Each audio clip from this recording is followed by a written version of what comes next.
I met her during the worst time of my life, or maybe that's why she found me. I'd just come out of a long battle with anxiety and panic attacks. I was fragile, though I pretended I wasn't. Everyone said I looked better, that I was finally myself again, but inside I was still fighting shadows no one else could see. She appeared right in the middle of that, like comfort wearing perfume. Her name was Mara. She worked at a small coffee shop near my office. The first time I saw her, she was sketching something on a napkin while the espresso machine hissed behind her. She looked up, smiled, and said, "You look like someone who's thinking too loudly." That line alone, it disarmed me. For the first time in months, I laughed. She started remembering my order, then asking about my day, then texting me memes that somehow always matched my mood. She didn't just notice me. She studied me. Every detail, every weakness. She asked about my panic disorder like no one else ever did. Not with fear, but fascination. "What does it feel like?" she'd ask softly, tracing her finger along my wrist. "When it happens, what do you think about first?" I told her everything. How the world would shrink, how I'd feel trapped in my own chest. I told her about therapy, about medication, about the nights when I couldn't breathe. And she listened, God. She listened like she wanted to carry it with me. At first, I thought I'd found an angel. Someone who didn't flinch at my darkness. Someone who could handle me. She'd whisper things like, "You're safe with me," or "You don't have to hide anymore." She became my calm, my anchor, my reason to get up. But that's how it starts, isn't it? They make you believe you've been saved, just so they can decide when to drown you. The small shifts began so quietly I barely noticed them. She started using my anxiety against me, little by little, disguised as concern. If I didn't answer a text right away, she'd say, "Are you shutting down again?" If I wanted to see my friends, she'd remind me, "Didn't crowds make you panic? I just don't want you to have another attack." And when I disagreed, she'd tilt her head, smile, and say, "You're getting defensive. Maybe it's the anxiety talking." That's the thing about someone who knows your fears. They can either soothe them or weaponize them. Soon, she started controlling everything under the mask of helping me heal. She'd pick my meals, my clothes, my schedule.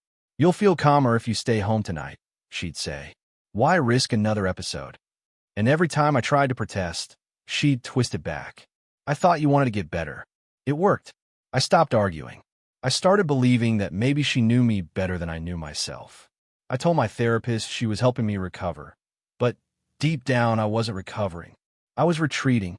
Then came the panic attacks again. Only this time, they didn't come from nowhere.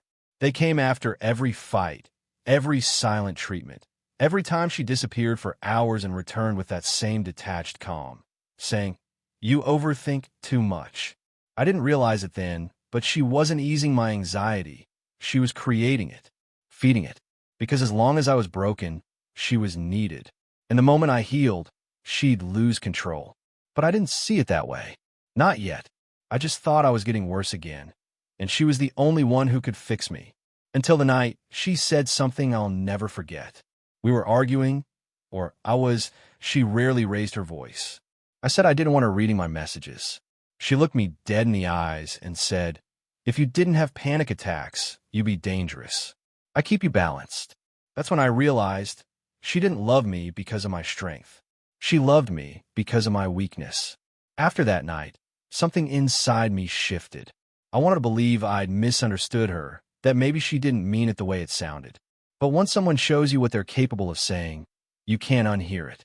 From that moment on, everything she did felt calculated, deliberate, like she was walking through my mind with her hands on every switch. It started with small things. She'd correct my memories, tiny details at first, things that didn't matter. "You said you called your mom on Tuesday," she'd say. "No, I didn't," I'd reply. She'd smile, tilt her head, and whisper, "You're forgetting again. I think the stress is getting worse." The first few times, I doubted myself. Maybe I had forgotten. Maybe my anxiety really was warping my memory. But after a while, the pattern became impossible to ignore. Every forgotten thing was something that made her look right and me look unstable. If I got upset, she'd call it an episode. If I got quiet, she'd say I was shutting down again. If I asked a question she didn't like, She'd look at me with those soft, pitying eyes and say, "You're spiraling, aren't you?" It wasn't just gaslighting, it was psychological precision. She wasn't trying to confuse me. She was trying to rewrite me. She began isolating me from everyone I trusted, but she made it look like love. "Your friends don't understand what you're going through," she'd say. "They'll just make you anxious again. You need peace, not judgment." And somehow, she convinced me that she was right. Every time someone questioned her intentions, she'd whisper, "They don't want you to heal." So I started canceling plans. I stopped replying to messages. I told people I just needed time to focus on my mental health, not realizing that she was my sickness. One evening, I came home from work and found her sitting on my couch, scrolling through my phone. When I asked what she was doing, she didn't even flinch. "You were online at 2:14 a.m., she said. "Who were you talking to?" "No one," I said, stunned. I couldn't sleep. She stared at me for a long moment, then smiled faintly. "You always say that when you're lying." I felt my chest tighten. "I'm not lying. See," she said, leaning forward. "Your voice shakes when you're anxious. It's one of your tells.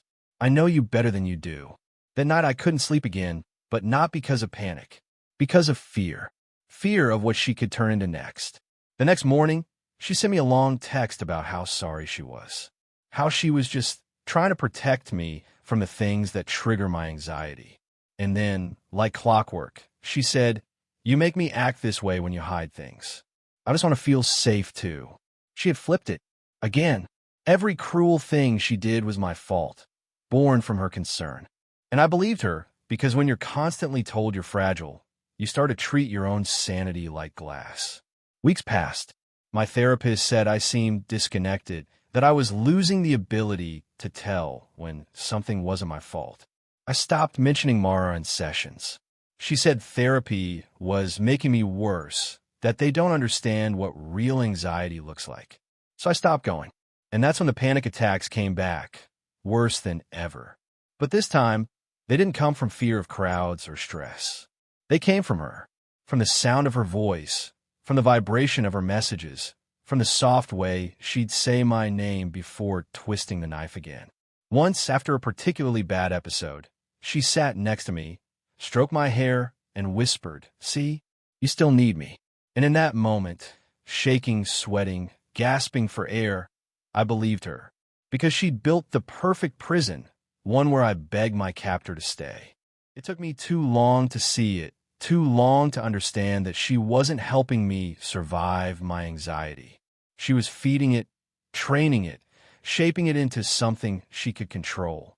Every attack I had was her masterpiece. Every trembling breath, every pounding heartbeat, all part of a performance she directed.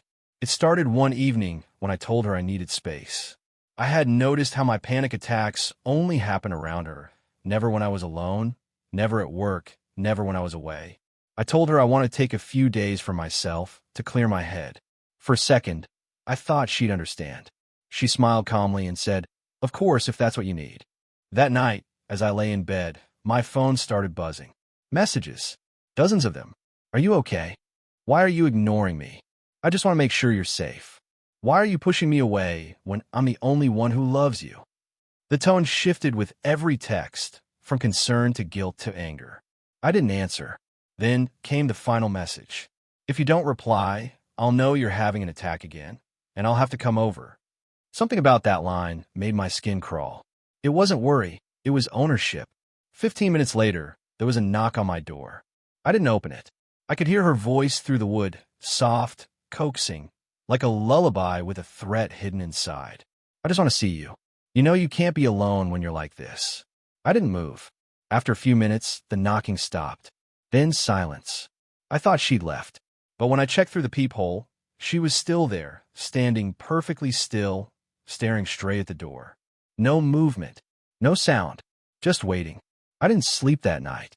And the next morning, when I went outside for air, I found a note slipped under my door. "You scare me when you shut me out. Don't do it again." That's when I started keeping a journal, something my therapist had told me to do years ago.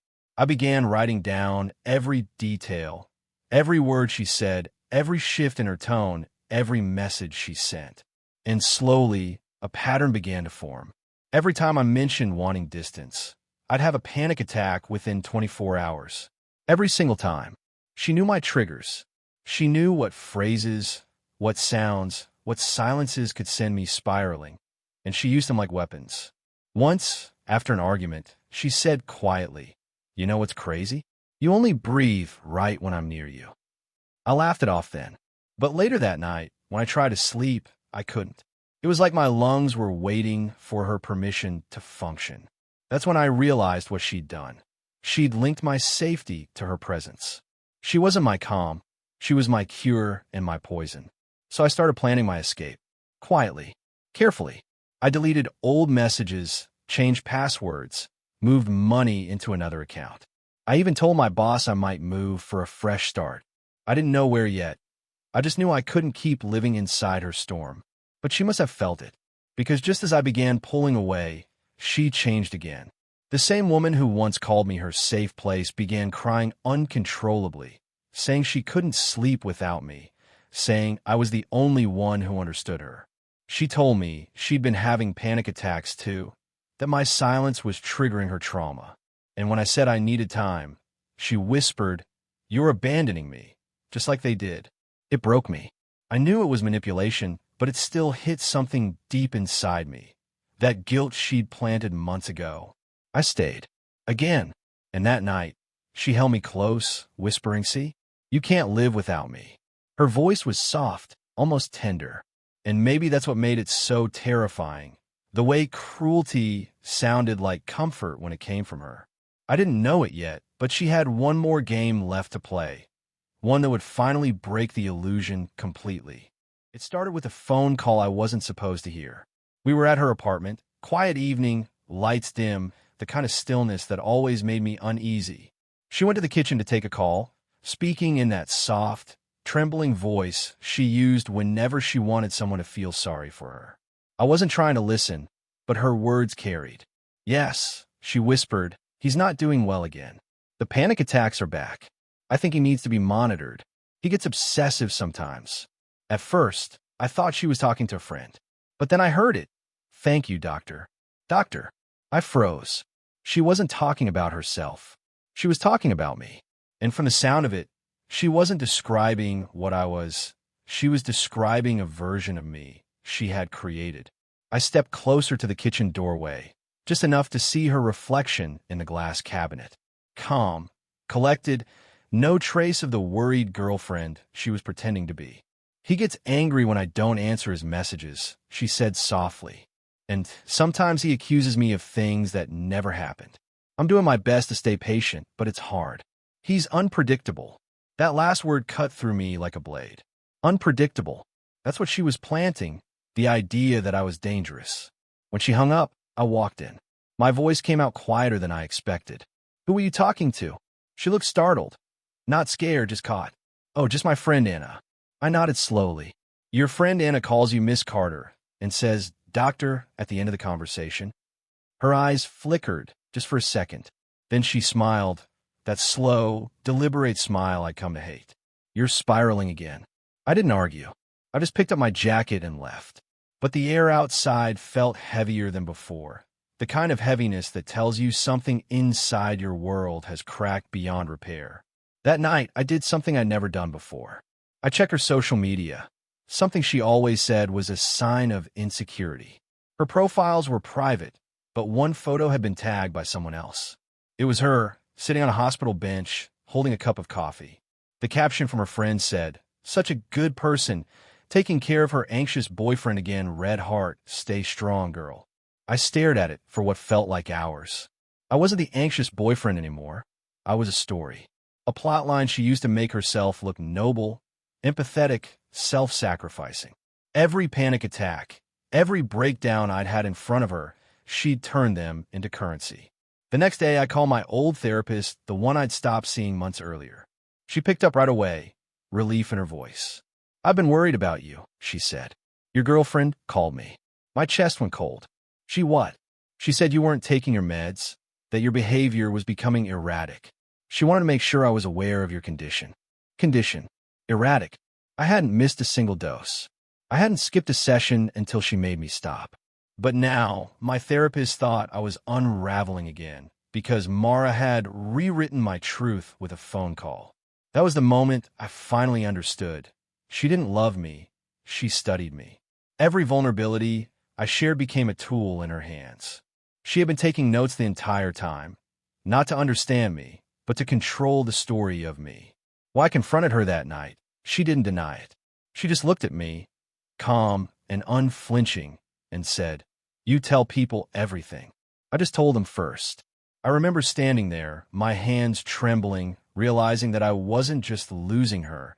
I was losing my credibility, my version of events, my sanity in the eyes of everyone else. She turned my illness into her armor and my pain into proof. She whispered, "You need me. Without me, they'll think you're crazy." And the worst part? I knew she was right, because by then, everyone already did. After that night, I stopped sleeping. Not because of fear. Fear was something I already knew how to live with, but because of disbelief. The kind of disbelief that rots slowly inside you like rust on metal. I kept asking myself how it got to this point. How the woman who once kissed my panic away was now using it as ammunition.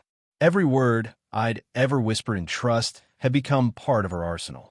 At first, I thought I could outsmart her. I started saving messages, taking screenshots, recording conversations. Every lie, every contradiction, every manipulation, I documented everything.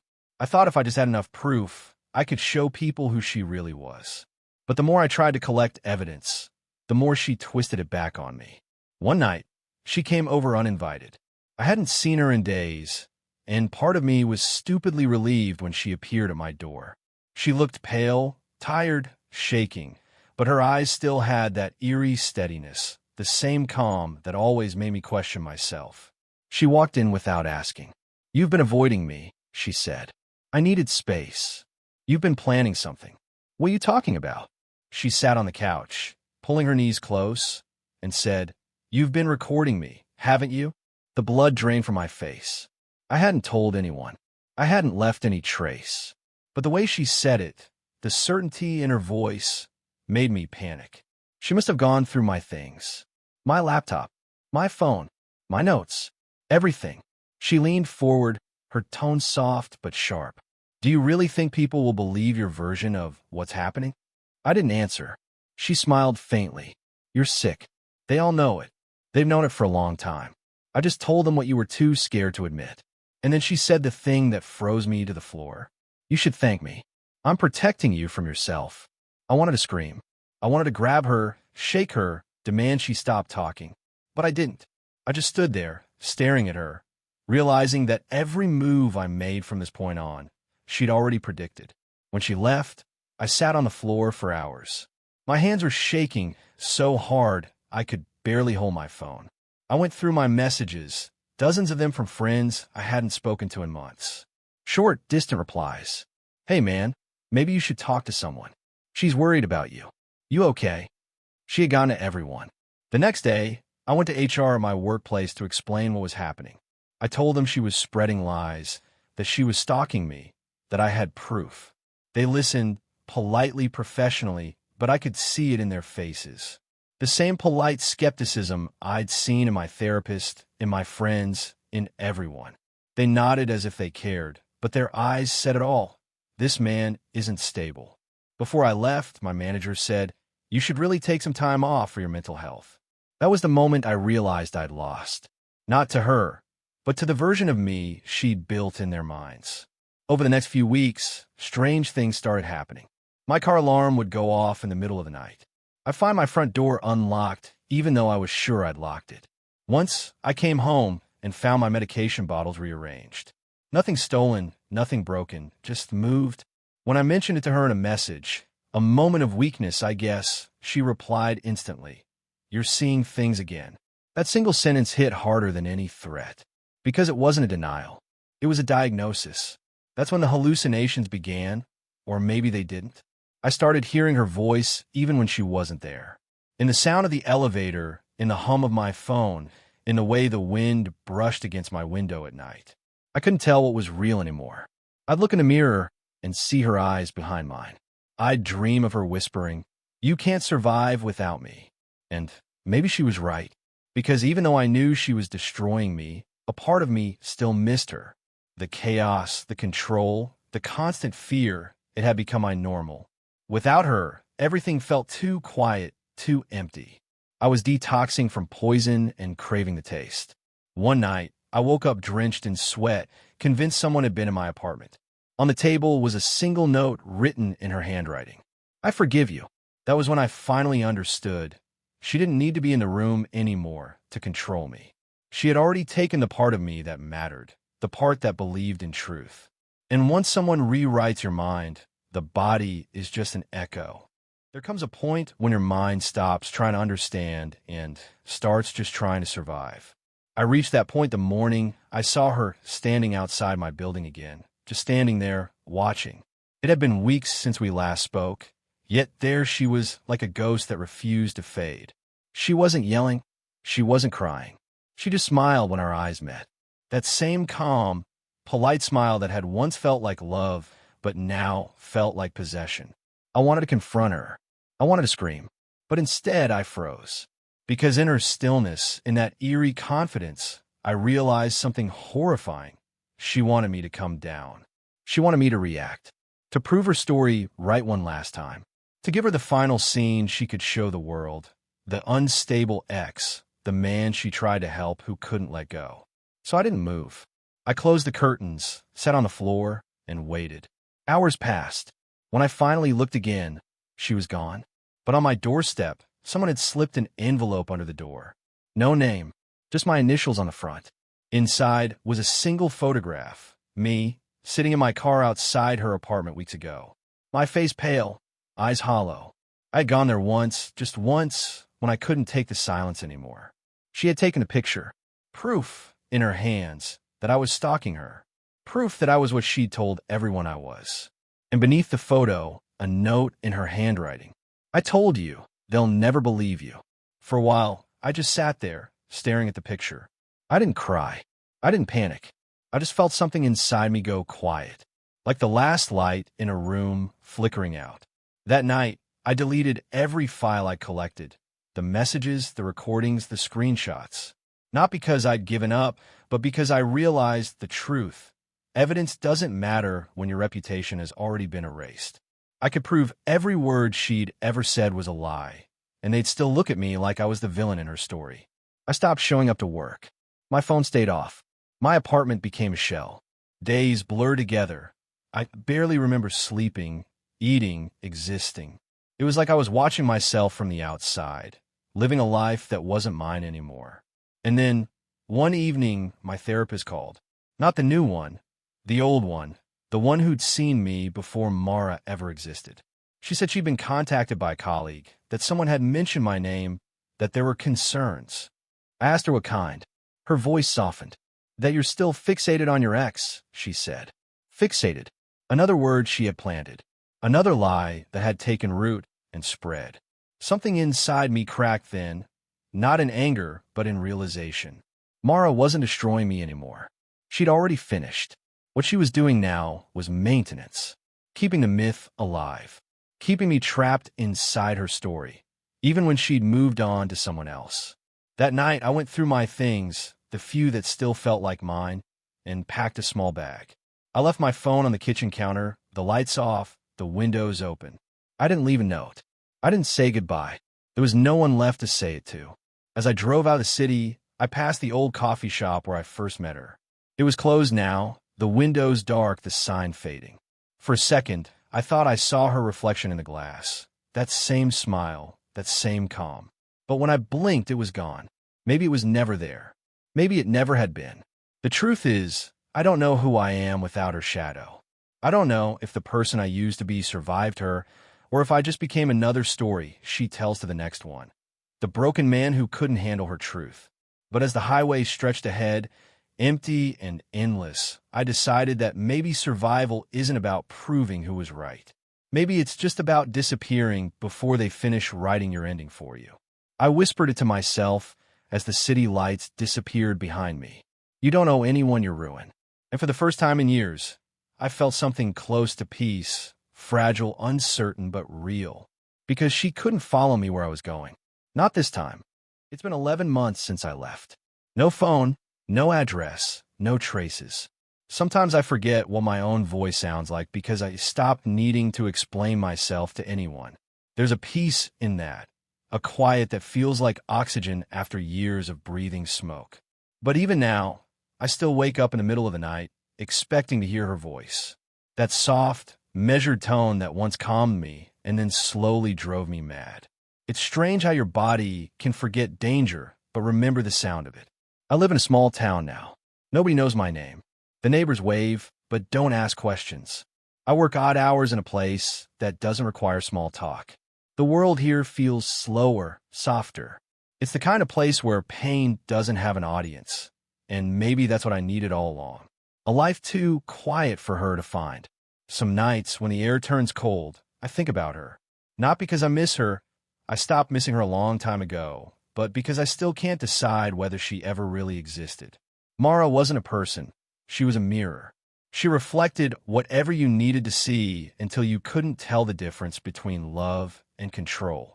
I've read about people like her since. Personality disorders, emotional predators, pathological liars. The words make sense, but they don't capture the texture of it.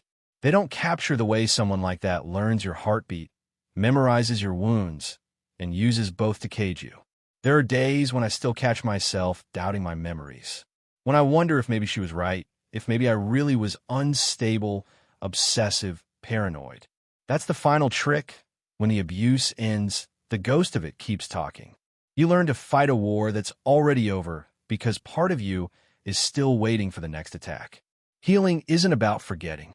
It's about accepting that some chapters don't end with justice. They just end. A few months ago, I heard from an old coworker. He said she's with someone new, a man from her gym, apparently. He told me that she talks about her traumatic past, about how her ex had a breakdown and how she barely survived. I didn't respond. I didn't need to. I already knew the script. It's the same one she's been performing all along, just with different names. I used to feel angry about it, but now I feel something worse, pity, because I finally understand that her power isn't real. It only works on people who believe they need saving. Sometimes I write letters to the man she's with. I don't send them, of course. I just write. I tell him to watch for the small things, the moments when her voice gets too soft, when her kindness feels like a leash, when she says she understands you better than anyone. I tell him to run before she learns his weaknesses, before she makes him think that his brokenness is the reason she stays. Because that's her trick. She makes you think her cruelty is devotion. I've thought a lot about what she said to me the last time we spoke. They'll never believe you. For a while, she was right. No one did. But maybe they don't have to. Maybe survival isn't about being believed. Maybe it's about believing yourself again. There's a small lake near where I live. Every morning, I walk there before the world wakes up. The water is always still like glass. When I look at my reflection, I sometimes expect to see her standing behind me, but she never does. That's when I realize something I never could have understood before. She can't haunt me anymore, because she only exists in the noise, and I've learned to live without it. I still carry scars she can't see. I still have nights where my mind replays old conversations like broken film. But the difference now is that I don't answer them. I let them play out in silence until they fade. Because silence, I've learned, isn't the absence of love. It's the end of control. And in that silence, I finally found myself again. Not the man she convinced everyone I was, but the one I almost forgot to be. So if you're listening, if you've ever loved someone who made you doubt your own reflection, remember this. Healing doesn't always look heroic. Sometimes it's just the act of staying gone. I don't hate her anymore. I don't need to. She's still trapped in the same story, still playing the same role, while I finally walked off her stage. And for the first time, I don't need an audience. Because the only person who needs to believe my story is me.